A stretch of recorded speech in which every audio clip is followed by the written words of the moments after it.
Well, listeners, we're going to be taking your calls soon, but before we go to that, I had one issue that I asked Dana to pull up from the Senate today because I found the exchange quite telling, and that was government senator and psychiatrist Dr. Saphire Longmore questioning opposition leader Mark Golding's mental capacity to lead the country. Dr. Longmore raised her concerns during her State of the Nation presentation in the Upper House on Friday. She brought to Parliament the now infamous image of opposition leader Mark Golding holding the chains of a black man in bondage during a skit at a party rally last year. The scene at the time brought widespread condemnation from the general public and the governing Jamaica Labour Party. Dr. Longmore made it clear she was not attempting to make a critique based on race. However, she says for someone seeking the highest office in the country to even be caught in such a position leaves their decision-making in question. And now we play that brief 5-minute video for you now. They need to be reminded of their roots. It needs to be a part of our system of delivery of governance. Mr. President, the fact of the matter is we are a strong people, but we keep comparing ourselves to cultures that have the continuity of generations. We don't have that. With that continuity comes a wealth of knowledge. And when I say that we need to have that level of mass engagement, that level of mass therapy, this is one of the avenues, Mr. President, of instilling our people, of reminding our children. I don't know how many of our children knows the name of their grandfather, much less the name of their great-grandfather. You have cultures where that is a part of the child's development. And so, Mr. President, that is why I made the effort. I know it was a risk, but I made the effort to bring this to our attention. And I know the other image is another risk. Big risk, but it is not. Because we are here contemplating serious things this year. And I want for us to have a look at that image. Now, Mr. President, I am not here to critique, to say, talk about the mockery that was made. I'm not here to say that, look at the fact, this is not a color, skin color thing, no. Out of many, we are one people. But Mr. President, for me, it is the decision-making process of someone who is seeking the leadership of this country. My son is there. And when I was preparing this slide, I did not want him to see this. Because I introduced it to him. I introduced it to him in the right way. Because in my mind, the leader of the longest black democracy in Jamaica, in the world, should not have the possibility of that image being found.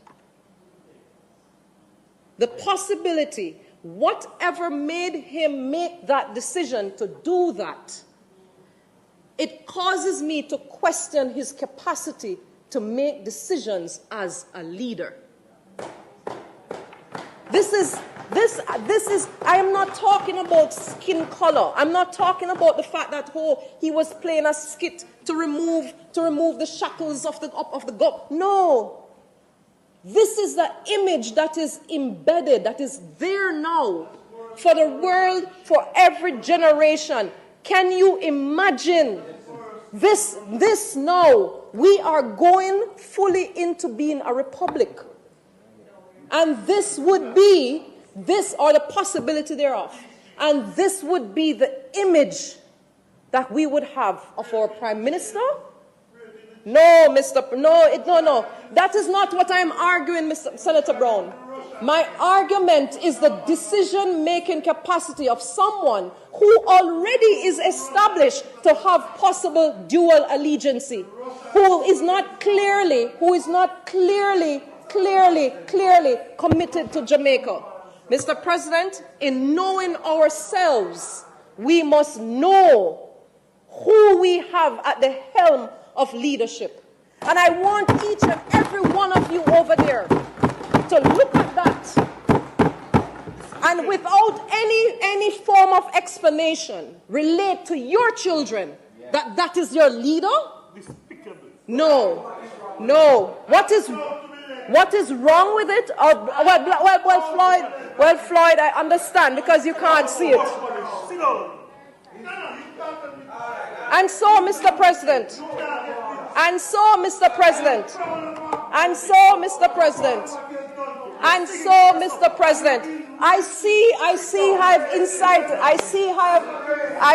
I have incited a response because I am hitting truth. I am hitting truth. I am not arguing about that.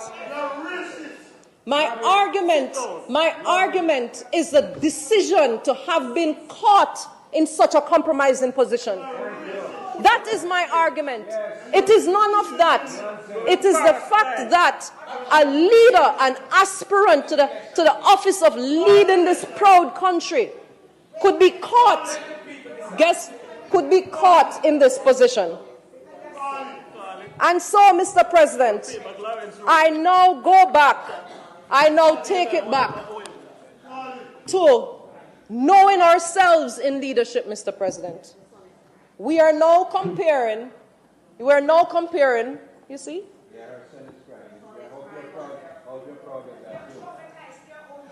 No, darling, no, that is the truth. That is exactly what I'm speaking about. It's okay, Neo.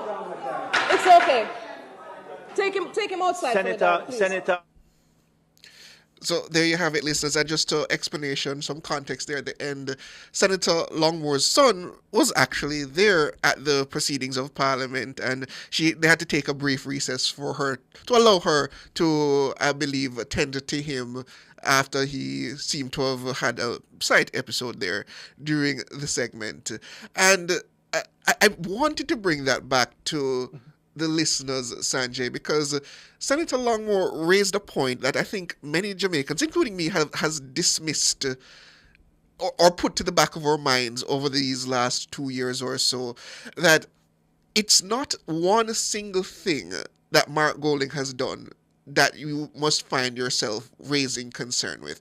It is a series of poor decisions made on behalf of him, if not by him, on behalf of him by the People's National Party over the last period of time, relating to when it was found out that, yes, he still is the holder of a British passport.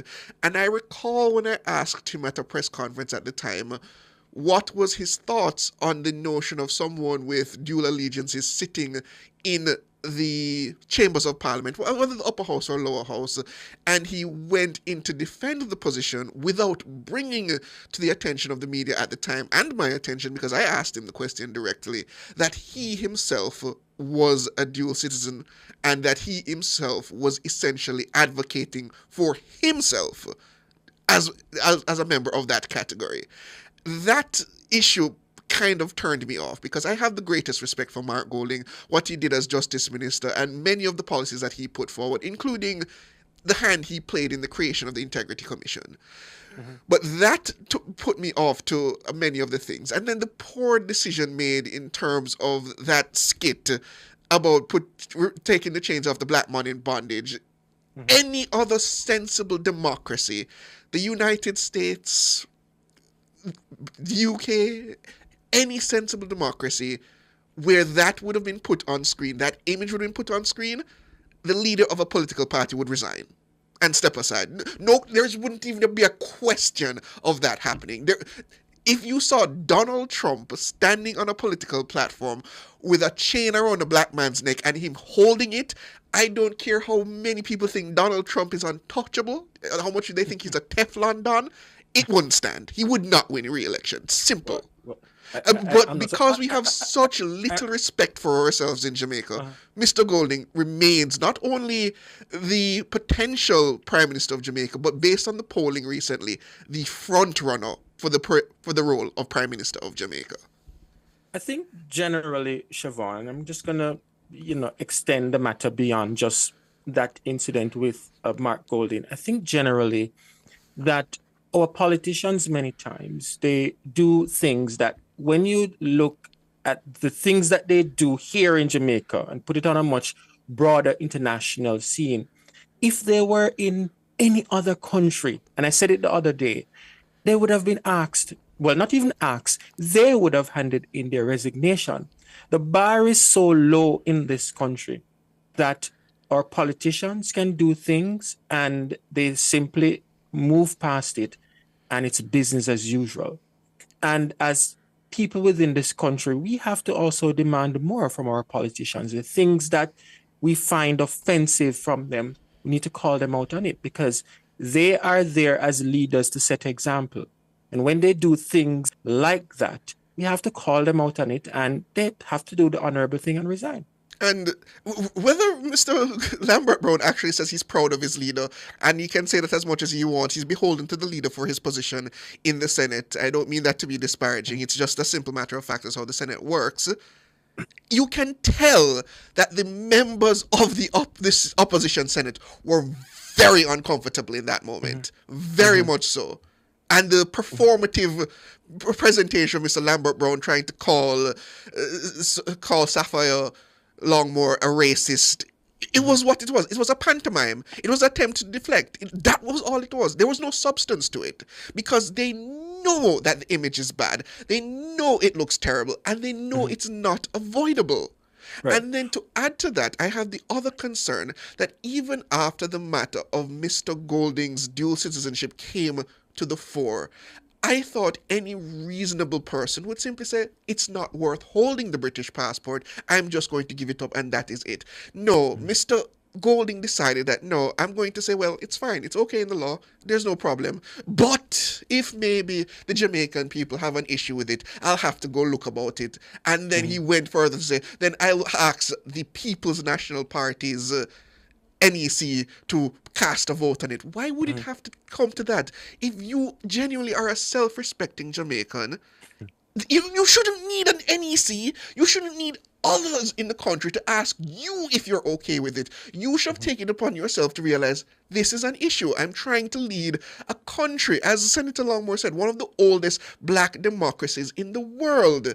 And I am the holder of a British passport seeking to lead that country while also telling that country that we should sever ties with the British monarchy.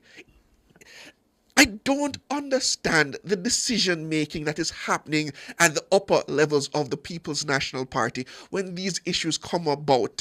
All they believe at the end of the day is they can brush it aside because, well, we are ahead in the polls. We can just burn it all to the ground, take any issue on any stance we want, and we will be in Gordon House come the end of 2025. And I have a serious problem with that.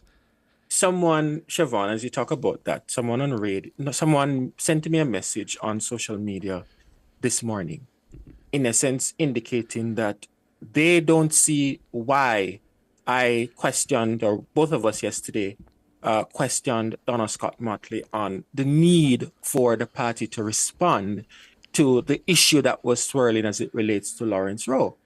And as you indicated, many individuals who support the party, they're of the belief that let us just ride it out. We don't have to address matters such as these. And I'm happy that Dayton Campbell decided to finally address the matter, albeit so late. But that is the posture that we're seeing just generally. We don't have to address it. We can just ride it out and we will be ushered into Gordon House come September, whenever the election is called. It's just unfortunate what we're seeing. And the sad fact of the matter is they might be right. It might be that we as Jamaicans have so little self-respect for ourselves, so little in terms of pride for what it means to be Jamaican and what it means for our heritage, that we will allow somebody to enter into office after they've made so many cultural and social gaffes. I mean, they can call Mr. Holness corrupt as much as they want, even if the evidence is still not there to suggest that. They can needle him on that, but what they can never accuse the Prime Minister of being is a poor cultural representative of his country. And that is something Mr. Golding on routine occasion has become. And they need to address it in a way that I feel is important, that they understand that they are seeking to lead the country, and that it cannot be a simple matter as whatever it takes to get into government, whatever it takes, whoever we have to disparage, whoever we have to drag down, whoever we have to tear down, whatever it takes, we as the People's National Party must become the next government of Jamaica. It's disgusting. I can't put it any further than it disgusts me to my core. Well, here's a challenge, Siobhan, and I take it back to the people. The people of the country, they must demand more from our politicians.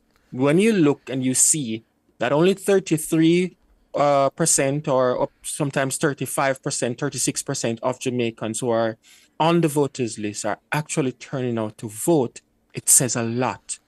Many individuals are staying home. Yeah, but we have to demand more from our politicians.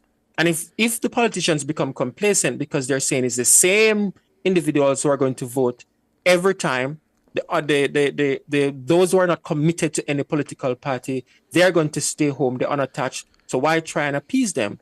And it is time that those individuals, the undecided voters, they need to come out and start demanding more from our politicians, because the second that they realize that these individuals are serious about ushering, removing those who are not conforming to the standards that we expect, yeah, and voting for those who are actually carrying out those standards, the politicians will not pivot.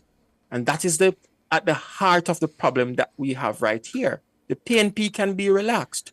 Why? Because we are not demanding more from them. People are not going out at times to vote. And we see it at the polls. And this is not me adding to the other issues I have in terms of you on them putting on the political platform alongside Mr. Golding, or I should say sharing a political platform with a potential Prime Minister of Jamaica, somebody who has literally been convicted of murder. You can say that it was overturned, but he was still convicted of murder.